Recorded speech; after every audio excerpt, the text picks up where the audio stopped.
Bom dia, boa tarde, boa noite, pessoal. Tudo bem com vocês? Hoje eu vou trazer aqui para vocês aqui uma análise muito boa, feita por uma pessoa que tem uma boa influência, um bom conhecimento aí nessa parte sobre a reforma tributária.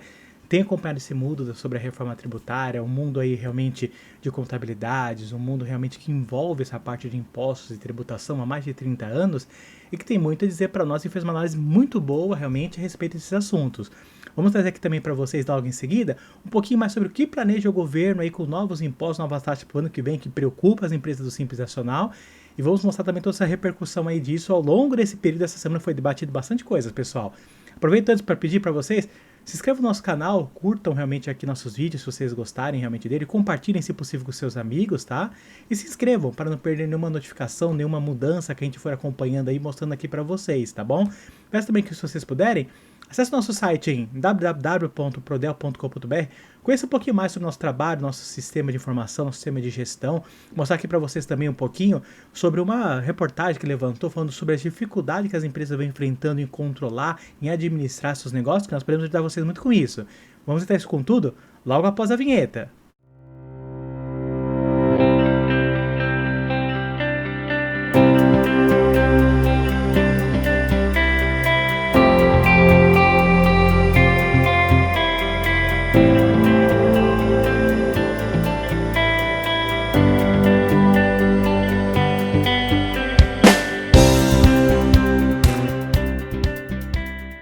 Então vamos lá, pessoal. Bom, voltando aí com os assuntos com tudo, a Associação Comercial de São Paulo, como a gente já havia comentado com vocês aí, tem feito várias reuniões aí com o Senado, com deputados, também com alguns senadores, para tentar realmente avaliar e colocar algumas melhorias realmente nesse projeto da reforma tributária, que até o momento ainda está muito pouco eloquente perante a sua abordagem, perante aquilo que pretende realmente com essa reforma. Vamos acompanhar um pouquinho então dessas mudanças, em seguida eu vou mostrar essa análise feita por essa tributarista, essa advogada tributária, a respeito desses assuntos que foram debatidos. Vamos lá. A Associação Comercial de São Paulo discute a reforma tributária com o presidente do Senado. A preocupação da entidade é a possibilidade de aumento da tributação para alguns setores da economia, como serviços, como nós comentamos aqui já com vocês, inclusive, pessoal. Então, na sexta passada, dia 18/10, o presidente da Associação Comercial de São Paulo, Roberto Matheus Urdini, acompanhado do presidente da Confederação das Associações Comerciais do Brasil e a Federação das Associações Comerciais do Estado de São Paulo, Alfredo Cotait Neto, e de membros do Conselho, esteve reunido com o presidente do Senado Federal, Rodrigo Pacheco, para discutir os impactos negativos da reforma tributária no Simples Nacional, como a gente vem trazendo para vocês de primeira mão aqui, pessoal. Reforma tributária poderá, em vez de ajudar, prejudicar a geração de empregos. O Congresso tem o dever de analisar a proposta em tramitação e pensar em forma de não impactar negativamente, por exemplo, as micro e pequenas empresas que estão no Simples Nacional, disse Urdini. Muitos pontos referentes à reforma ainda deixam dúvidas quanto à sua efetividade. Dependendo do segmento, os pequenos e médios empresários terão de arcar com diferentes tipos de tributos. Segundo a associação, do jeito que está, a proposta deverá elevar a carga tributária de diversos negócios, como a da área de serviços, cuja alíquota pode vir a ser de até 26%. Aqui a gente comentou para vocês, pessoal, hoje o pessoal do Simples Nacional, né, principalmente as empresas prestadoras de serviço, que tem uma carga o ISS e o RPJ-CSLL, apesar de ter os outros impostos embutidos dentro do DAS, tem alíquotas menores, mais diferenciadas no prestador de serviço. E com a reforma tributária, os impostos que hoje são referentes a mercadorias vai dar um aumento, um agregado muito maior, que seria o IBS-CBS, nessa nova alíquota, que vai pular aí do que o pessoal vem pagando em média 4, 8, 10% das empresas de pequeno porte Simples Nacional, podendo chegar a 26,5%. Então, um aumento aí, uma discrepância de valores muito grande para essas pequenas empresas, pessoal. Então, vamos lá. Temos a chance agora, que o texto está em análise no Senado, de fazermos uma revisão. Alguns falam em aperfeiçoamento. No entanto, a proposta está tão descaracterizada quando se trata do Simples Nacional que acredito que a palavra aperfeiçoamento não seja a mais adequada, poderão Cotait. Simples Nacional, a criação propiciou o crescimento exponencial do número de empresas, com reflexos altamente positivos de redução da informalidade. Seu efeito multiplicador na economia é irrefutável, com o aumento da renda, do emprego, das oportunidades para novos negócios, o atendimento de áreas menos desenvolvidas, a complementaridade com grandes empresas e o fortalecimento da classe média empresarial. Em defesa do Simples Nacional, dia 4 de setembro, 21 entidades representativas, parceiras do Conselho Consultivo, realizaram uma reunião para definir pautas, contribuições e propostas sobre a reforma tributária.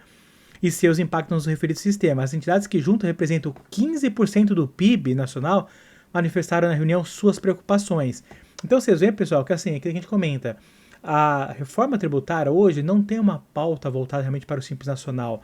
O governo está mirando um conjunto de empresas de médio a grande porte que não são desse grupo e está esquecendo do lado os pequenos negócios que ele mesmo criou lá no passado que propiciaram realmente aquilo que ele comentou aqui.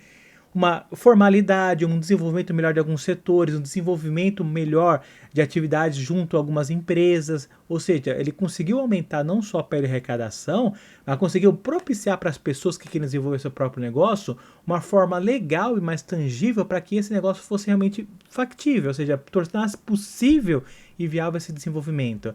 E hoje o governo não pode deixar isso de lado.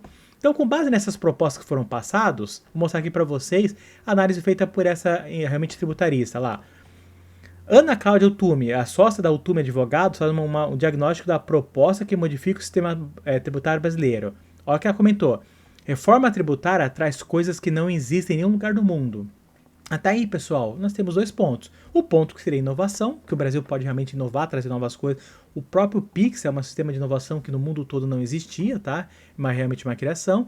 Mas do outro lado também aqui, ela traz uma abordagem com medo. Por quê? Uma alusão de que o sistema que o governo hoje adotou para a reforma tributária, que seria um sistema europeu, que o IVA, né, é um conceito que vem lá da Europa, acabou sofrendo distorções gravíssimas. Essas distorções vão causar problemas de médio a longo prazo. Então, olha a abordagem dela. Ó, primeira coisa, vamos falar um pouquinho sobre ela. É difícil acompanhar o currículo de Ana Cláudia Aqui Utume, sócia da Utume Advogados, são 32 anos de experiência em questões tributárias, graduada em Direito pela Universidade de São Paulo, em Administração pela Fundação Getúlio Vargas. Ela tem mestrado pela PUC de São Paulo e doutorado pela USP, além de MBA em Finanças e Mercado de Capitais pelo IBMEC. Então, vocês veem, pessoal, é uma pessoa graduada, uma pessoa vivida nessa área realmente de trabalho, uma pessoa que tem um bom follow home para trazer e mostrar realmente nesse ponto o impacto disso e a versão dela realmente sobre como o governo está tratando esses assuntos. Não só isso, como ela trabalha nessa área, vai conseguir mostrar também para os clientes dela e para aqueles que acompanham como isso pode ser distorcido e como isso pode estar impactando negativamente ou positivamente nesses negócios. Então vamos acompanhar. Nessa entrevista à DC News, Ana Cláudia Utume faz um diagnóstico bastante realista da reforma tributária brasileira e traz duas notícias. Uma boa, a reforma será aprovada este ano, e uma má, há coisas nela que nenhum país do mundo adotou. A seguir trecho da sua entrevista. Nós vamos comentando passo a passo aqui com vocês, tá, pessoal? Então vamos lá.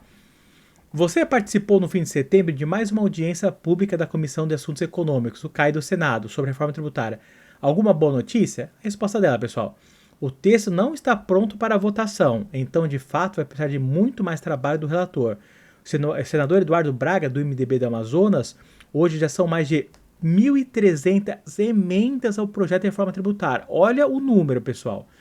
Mesmo assim, é provável que o relatório não demore muito. A ideia do senador é voltar ao projeto de lei complementar, que é o PLP 68, ainda este ano. As alterações feitas no Senado ainda terão de voltar para a Câmara, mas deve sair este ano. Aí outra pergunta para ela. A emenda constitucional 132 já estabeleceu quem pode ser beneficiado? Porque ainda há tanta discussão da lei complementar. O Senado acabou tendo um papel importante na determinação de quem estará incluído. Isto porque a lei complementar é que, de fato, implementa a reforma tributária. A Constituição não cria atributos, ela atribui competências. E a lei complementar é que, de fato, cria a tributação. O segundo ponto importante é que a Constituição traz aos setores, mas não especificamente os produtos. Eu vou dizer para vocês em seguida o que é essa emenda constitucional aqui, tá, pessoal? Aí ela pergunta para ela, mas como que essa lei complementar vai fazer isso? Por exemplo, o setor de aparelhos médicos. Dentro dele eu posso ter basicamente tudo. Ter aparelhos para deficiência, ter aparelhos para tratamento estético. Então, quem vai trazer quais são os aparelhos médicos que vão merecer incentivo é justamente a lei complementar. Então, o que é essa emenda constitucional, pessoal? Exatamente o que está definido pelo governo, quais produtos vão ter isenções ou vão ter reduções nas cargas tributárias daqui para frente, tá? Então, quem vai definir essa lei, essa emenda à Constituição, que vai trazer ou não esses benefícios, como o próprio governo falou, que quer trazer esses benefícios para os alimentos, por exemplo, é exatamente o Senado. Ou seja, vai haver um grupo de alimentos que vai ter uma redução, uma isenção. Perfeito. Quem vai estabelecer quais são realmente esses alimentos, quais são esses produtos que vão estar dentro dessa isenção, é justamente o Senado. São essas leis complementares que vão fazer essa ênfase. Então aqui é importante realmente que o governo veja isso com calma e detalhe realmente esses pontos, de preferência junto ao próprio mercado que atua naquele segmento, para que eles possam dizer ou não a importância de cada produto e qual o impacto disso perante o consumidor final. Tá? Então olha só, perguntaram para ela, e a Câmara, já discutiu isso? Câmara dos Deputados. Ela respondeu, já em parte, mas continua no Senado. Agora é o momento para, vamos dizer, se eu não conseguir na Câmara dos Deputados, eu preciso conseguir no Senado. E se conseguir na Câmara dos Deputados, eu preciso ter certeza que o Senado não vai retirar. Então você vê exatamente, o Senado abordou alguns pontos, não deu realmente uma ênfase bem grande para esses determinados produtos, determinados segmentos que essa emenda vai trazer. E agora o Senado é a última ponta para isso, pessoal. Porque depois disso, há dois caminhos. Ou se houver muitas alterações e muitas emendas, pode voltar para ser apreciado novamente pela Câmara dos Deputados. Se não houver isso e passar do jeito que está, a aprovação deles basicamente vai do jeito que está. E nesse ponto seria extremamente prejudicial para o mercado que nós temos hoje. Então vamos continuar aqui a abordagem dela. Uma outra pergunta para ela. Um desses nós, especialmente para pequenos e médios empreendedores, é o split payment. Como você avalia a solução proposta na reforma? O projeto de lei provisória 68, que é a reforma tributária, fala o seguinte: se você comprar mercadoria, você paga o IBS e o CBS na compra. Se vai revender essa mercadoria, enquanto seu fornecedor não pagar o IBS e o CBS para os cofres públicos, você, como comprador, não tem direito a crédito. Dessa forma, o que o PLP está fazendo? Está tirando dos estados, municípios e da União o problema da inadimplência tributária, porque se eu sou fornecedor e não pago o IBS e o CBS por qualquer motivo, você que é o comprador fica prejudicado e acaba não conseguindo tomar o crédito. Olha o que nós comentamos no passado a respeito do split payment, pessoal. Exatamente isso, que é o sistema de você realmente fazer a cobrança dos impostos no momento. Então você vê que aqui ela deixa bem definido isso, que caso o governo faça esse sistema do jeito que ele está hoje, o comprador deixar de pagar, de reter o imposto, quem que é o prejudicado? Não é o governo, somos nós. Porque alguém vai pagar por isso depois. E quem, infelizmente, sempre paga o pato? Nós, o consumidor. Tá? Olha o outro ponto que ela também avalia, que é o mesmo ponto que nós acreditamos que o sistema do governo vai fazer, a respeito do split payment. Então, a pergunta, terceirizou na inadimplência ou mesmo sonegação do setor privado? Ela responde, sim. Se você comprou de mim, por exemplo, algo por R$100 e tem 30% de IBS e CBS e vai vender para um terceiro por 300, você teria de pagar R$90 de IBS e CBS. Na hora de vender por 300, você vai pagar os 90 mais os 30 do fornecedor que não recolheu os cofres públicos. Gente, não dá, né? Governo, uma coisa é deixar de fazer a sua função. Outra coisa é você terceirizar e fazer com que as pessoas exerçam o papel do governo. Daqui a pouco chega num ponto, o pessoal vai perguntar, pagamos o governo para quê? Para que os impostos então? Vocês nem ao menos têm a competência de fazer um sistema de cobrança adequado para essa forma que vocês mesmos estão tangendo. E olha só o que o governo diz sobre isso.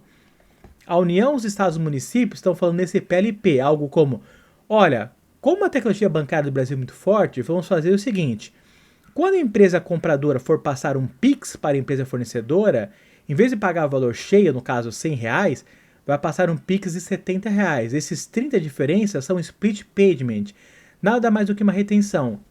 Vamos lá então, refletir, nós já falamos isso inclusive nos vídeos passados, pessoal. Se vocês perderam, olha no nosso canal, dá uma olhadinha nos vídeos passados a respeito disso. Primeiro ponto, a gente já comentou nos vídeos passados. O governo já disse que o sistema de pagamento que nós temos hoje, o DOC, o TED, vai acabar, vai deixar de existir. A modalidade que vai prevalecer é o PIX, seja o PIX através do código de barras, seja o PIX através do código QWIRT, ou seja o PIX como nós conhecemos hoje através das chaves, tá, pessoal? Então vai ser a forma dominante e provavelmente a única forma, dentro das modalidades que o PIX vai prever, de pagamento. Então você veja aquilo que nós comentamos lá no passado. O próprio governo já prevê que no momento da compra ele já vai reter na fonte esses impostos. E isso vai forçar, que nós comentamos no mês passado, ela vai abordar isso também, sobre a questão do fluxo de caixa para as empresas. Vamos dar uma olhada, pessoal. Quem cuidará dessa intermediação? Qualquer instituição financeira. E aí é difícil a gente pensar numa forma de eu pagar o meu fornecedor hoje em dia que não envolva o sistema eletrônico. Olha a sacada, o Drex entra nesse ponto. Qualquer um que for pagar o fornecedor verá essa retenção. E quando eu falo qualquer um, é qualquer um mesmo. Se eu, pessoa física, eu vou numa loja do shopping, faço uma compra e pago no cartão de crédito, o sistema do cartão de crédito vai olhar que eu comprei um vestido na loja X, paguei R$200, tinha 60 de IBS e CBS, então daquele meu débito de cartão de crédito saem os 200 da minha conta. Em vez de chegar 200 para a loja, vão 140, porque 60 vão ficar no caminho. Então você vê que fica bem transparente essa parte do imposto, né? Essa forma abusiva realmente de cobrança do imposto, que hoje é um pouco mais difícil. Eu espero que com isso, realmente, o pessoal tenha um pouco mais de noção, eu digo o pessoal, o consumidor, né? Sobre o tamanho da carga tributária que o Brasil faz hoje. Nós temos praticamente o maior sistema tributário do mundo, uma das maiores cargas tributárias do planeta. E teremos em breve a maior, tá? Olha só a continuação dela aqui. Um baita problema para o lojista, não? Até porque ele também tem créditos tributários. Ela responde, sim. Digamos que o lojista vai ter retido R$60, mas tem na contabilidade dele 40 de crédito. Os governos juram que o sistema do split payment vai conseguir ler esse crédito. Então, em vez de reter R$60 na hora, vão reter apenas 20, 60 de tributação, menos os 40 de crédito. Isso exatamente com o uso do Drex, pessoal. Por quê? A chave identificada. Então você vê que com o cruzamento do Drex, que vai entrar com a reforma tributária, o sistema do PIX de pagamento, o que o governo vai fazer? Vai pegar a chave primária. O que é a chave primária? É aquela chave que não se repete nunca. Que no caso das pessoas físicas são CPF, no caso das pessoas jurídicas são CNPJ. Então ele vai pegar, ele vai ter como se fosse uma conta online nessa transação vinculada ao PIX, que vai ler naquele momento quanto você tem de crédito de um lado para o outro e vai fazer o controle. Então você veja que a própria contabilidade do que você comprou, que você tem a pagar, do que você vendeu, que você tem a pagar também, vai estar na mão do governo. Então, com isso, a chance de sonegação praticamente se torna nula nesse ponto, tá, pessoal? E ao mesmo tempo, isso vai fazer com que a gente tenha o quê? Realmente, um aumento maior desse fluxo de caixa que o governo vai fazer com que nós tenhamos que pagar. Por quê? A gente sabe que muitas empresas pequenas hoje acabam de médio a longo prazo acumulando esse crédito que estariam para estar pagando para o mês subsequente e usam para diversos fatores. Pagamento a funcionário, pagamento a fornecedores, pagamento de despesas e quando está chegando perto aí do pagamento dos impostos, a empresa vai lá e faz esse acumulativo para fazer esse pagamento. Então hoje o fluxo de caixa das empresas vai ser bem afetado com esse tipo de operação, pessoal. Aí a pergunta que fazem para ela, em que lugar do planeta há algo assim? Nenhum. Nenhum? Nenhum. Na verdade, uma das críticas que se tem ao split payment é que em outros países essa retenção de imposto só é feita naqueles casos que tem uma pulverização muito grande, uma chance de sonegação muito grande. Vou dar um exemplo, as plataformas de compra. Às vezes na mesma plataforma você tem 100 mil fornecedores. O que é mais fácil para o fisco? Fiscalizar 100 mil lojistas ou fiscalizar uma plataforma? Fora do Brasil, é comum usar o split payment em plataformas eletrônicas, ou então fazer com que a plataforma eletrônica forneça informações para o fisco. Mas o sistema de fazer a retenção no intermediário financeiro, retenção geral, não existe. Então, um desafio de médio e longo prazo para isso, pessoal. Há outro problema além desse? Outro ponto é o seguinte, digamos que eu tenha 60 de débito na tributação, mas tenha acumulado R$100 de crédito de várias coisas que eu comprei no passado, de vários fornecedores. Eu vou ao sistema do split payment e vou gastar todos os meus créditos antes de eu começar a fazer retenção? Ou ele vai alocar o meu crédito por produto, fazer algum tipo de alocação proporcional? Então vocês veem que eles falam, vai ter o sistema do split payment? Ok. Como vai ser esse controle do crédito? Você vai optar por usá-lo no momento que você quiser? Ou ele vai ser sempre usado integral, independente do motivo da compra, do motivo do produto que você vai ter acumulado? Ou seja, qual a forma de uso desse sistema? Isso também tem que ser definido, tá, pessoal? Para que haja uma transparência melhor sobre quais caminhos o governo quer levar a esse sistema de cobrança, tá? Bom, pergunta fazem para ela, qual a probabilidade disso dar certo? A resposta dela, eu sou um tanto cética em relação a esse sistema de retenção no comitê gestor. Por quê? Porque esse dinheiro do crédito de imposto é usado no orçamento dos estados. Olha aqui a abordagem dela, pessoal. E do dia para a noite, ao final do período de transição, os estados não vão mais poder considerar esse dinheiro. Aí, na hora em que começa a faltar dinheiro para pagar funcionalismo, para fazer investimentos já empenhados, para pagar a merenda das escolas e tudo mais, a chance é grande desses estados entrarem no Supremo Tribunal Federal para falar, olha, tem um monte de dinheiro ali no comitê do gestor e eu não tenho dinheiro para pagar o terceiro do meu funcionário. Um exemplo. Qual a chance do Supremo falar, não, você tem de se virar? Ou será que o Supremo vai dizer, pois não, realmente o interesse público de gasto estatal é mais importante para que o interesse dos particulares tenha direito à restituição. E, portanto, para o Estado de São Paulo, está aqui seu dinheiro. Então você vê que ela mesmo já dá abordagem. O comitê gestor aí desses impostos, que vai recebendo, vai estar retendo esse dinheiro na forma da União, e a União depois tem que fazer o repasse para os estados e municípios, a gente já começa a ver aqui que vai ter um furo da água, pessoal. realmente que ela abordou. Hoje, os estados e municípios fazem arrecadação do ISS, o ICMS, os impostos que competem a eles, né? E eles fazem o repasse ao governo federal. Neste momento vai estar invertida a bola. E aí, vamos pensar nesse seguinte ponto. Temos visto aí notícias aí do déficit nominal, né? Que está constando recordes e mais recordes no atual governo do PT. Como que vai ficar isso? Você acha que o governo vai repassar isso? Ou ele vai usar esse valor aí para pagar a dívida dele e cobrir o rombo que ele mesmo tem causado? Reflita sobre isso, pessoal. E pensem o impacto disso nos estados e municípios. Esqueça um pouco a União. Vamos lá. Então o pessoal pergunta para ela, mas aí o governo vai trabalhar. Eu uso o verbo trabalhar e quase estou usando atrapalhar o fluxo de caixa tanto de privado quanto do público. Vai fazer uma ingerência no dinheiro que hoje as empresas ou cidades e estados usam para fazer ganho financeiro. Porque o ganho operacional não está acontecendo. A resposta é sim.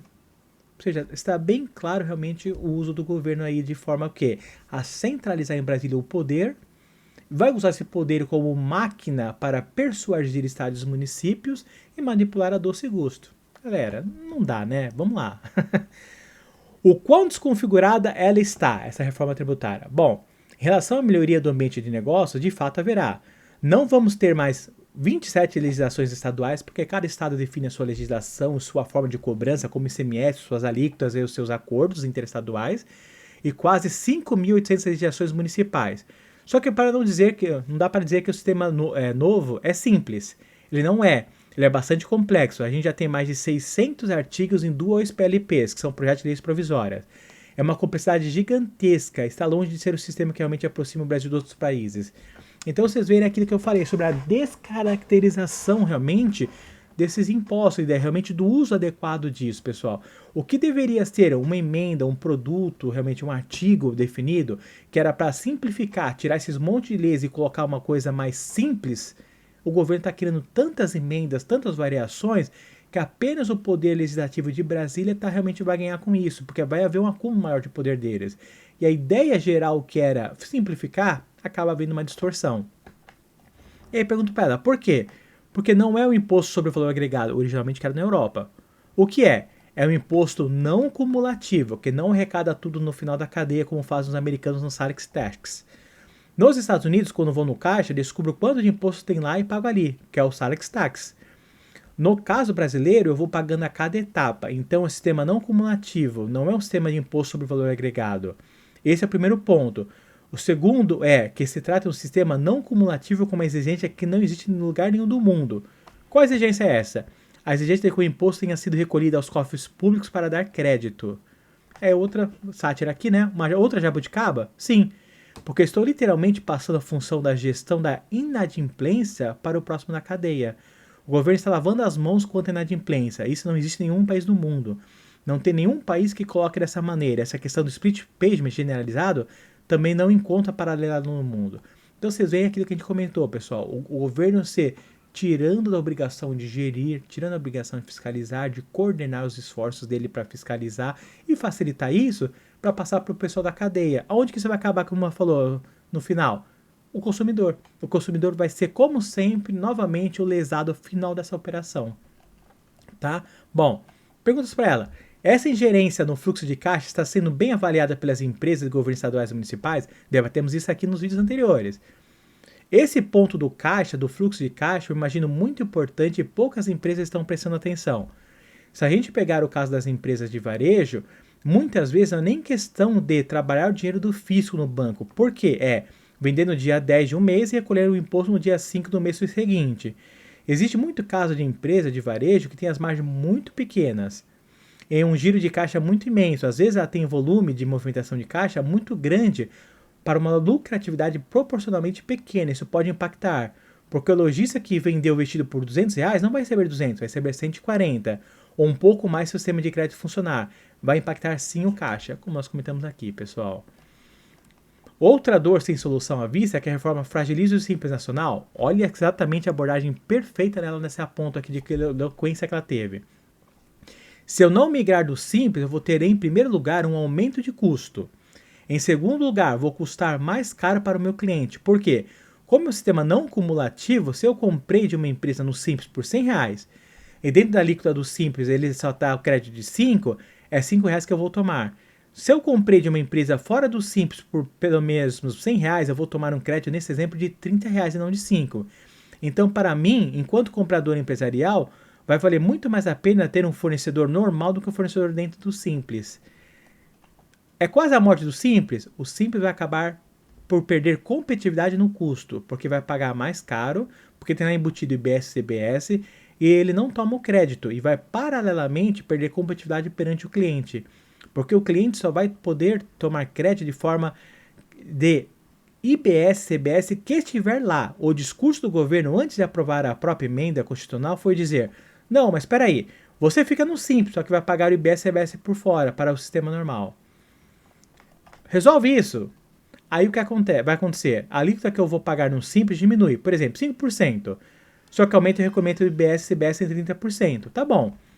É 30% menos os créditos, mas os 30% para chegar nos 5% com créditos, haja crédito. Eu estou falando de 30% porque o governo já falou em no mínimo 28%. Será que o meu negócio vai ser viável cobrando 30% de imposto? E tem mais um ponto. Olha o último ponto dela aqui, pessoal. Hoje em dia, se eu for fornecer para uma empresa maior, e se pegar os grandes varejistas, vários têm pequenos fornecedores.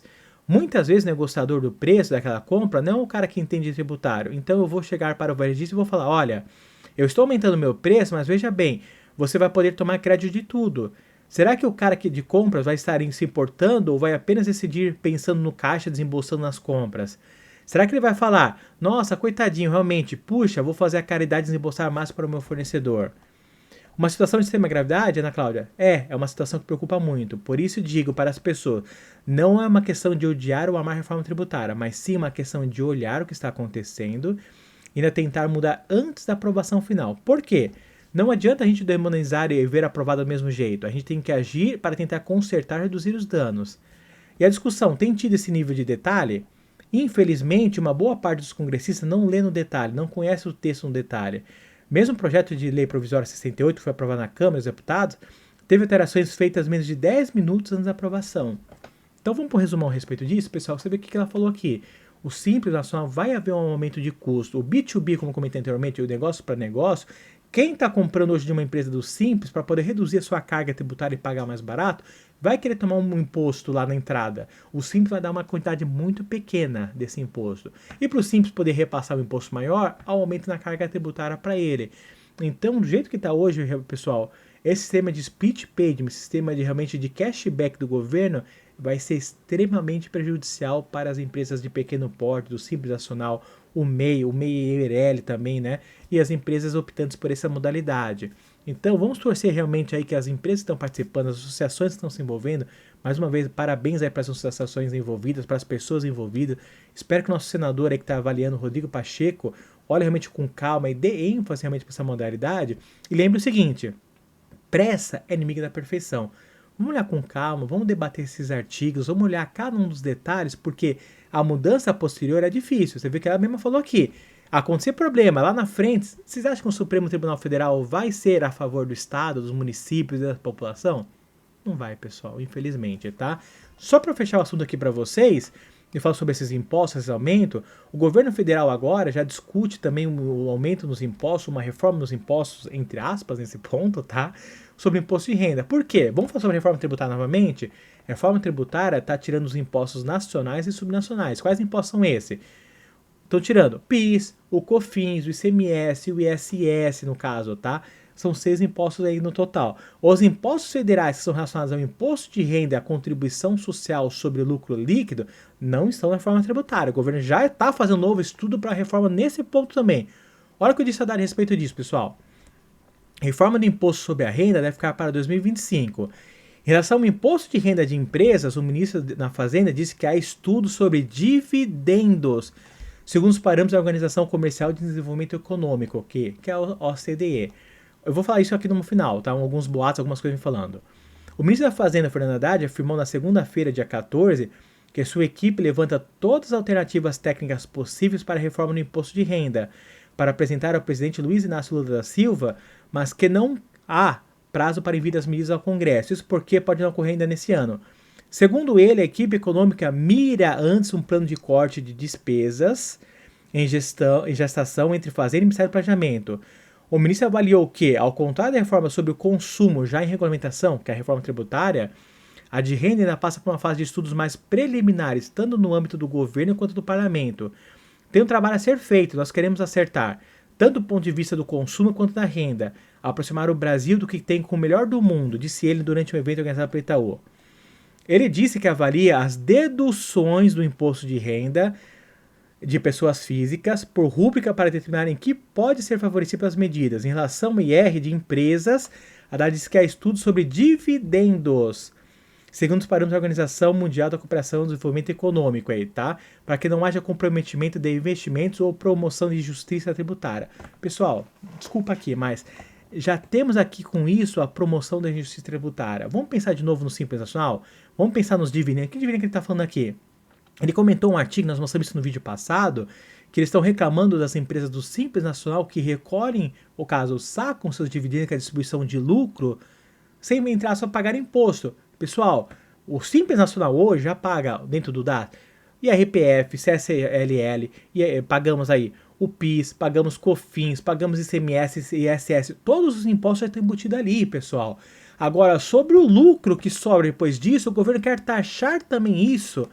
Galera, não dá, né? Pelo amor de Deus, o governo tem que entender que o pouco lucro que sai aqui dessas empresas do Simples Nacional é um direito ganho, uma conquista ganha para o enfrentamento que os empresários têm perante a diversidade e a periculosidade que o mercado expõe. É impossível o governo olhar para o Simples Nacional, como ele está falando hoje, como falou no vídeo passado, nós mostramos para vocês o artigo a respeito disso, que tem gente sacando milhões de reais de dividendos da empresa do Simples Nacional. Ok, isso pode estar acontecendo? Pode. Uma minoria. O que acontece, do ponto de vista que eles estão fazendo, é prejudicar a cadeia como um todo. Faça aquilo que ele falou aqui no começo, pessoal. Ó. Antes, mira um corte de despesas. Por que tem que prejudicar toda uma cadeia produtiva, um mercado que já é pequeno hoje no Brasil, que representa hoje um percentual grande, que é 90 e poucos por cento das empresas, mas que, economicamente falando, são empresas de pequeno porte. Nós falamos sobre isso, sobre a importância de manter o Simples Nacional. Governo, vamos olhar um pouquinho, vamos cortar a despesa, vamos começar a diminuir um pouco os gastos públicos, em vez de começar a mirar tudo. Gente, o pessoal que tem pensado, aqui eu vou trazer números para vocês no próximo vídeo, falando que o pessoal tem mirado em crescer, o pessoal tem tentado talvez pensar em investir, esse dividendo é o que é usado para esses investimentos e crescimento. Se o governo começar a bater em todo mundo, tudo que é imposto, tudo que for lucro, que ele vê o lucro como um mártir, o lucro nesse ponto assim, como uma penalidade, que é algo que não pode ocorrer no Brasil, ninguém mais vai querer empreender e desenvolver negócios no Brasil, pessoal. O governo tem que entender que o empresário não é inimigo do povo, não é inimigo do Brasil. O governo só arrecada impostos graças a esse grupo, a essas entidades. Tá bom? Pessoal, agradeço aqui mais vocês, espero que vocês tenham gostado do vídeo aqui. Vamos trazer novas abordagens para vocês, como eu falei, vamos mostrar um pouquinho sobre esse crescimento, essas expectativas do pessoal investir, mas que todo mundo faz isso de forma receosa, pensando o que está acontecendo aqui nesse momento, tá bom? Espero que vocês tenham gostado, lembre-se de curtir, se inscreva no nosso canal aqui também, acompanhe nas nossas redes sociais, no Facebook, no Instagram também, se vocês puderem, e agradeço mais uma vez aqui a vocês, espero que vocês tenham gostado, e nos vemos na próxima, e não vai demorar. Fiquem com Deus aí, e até a próxima!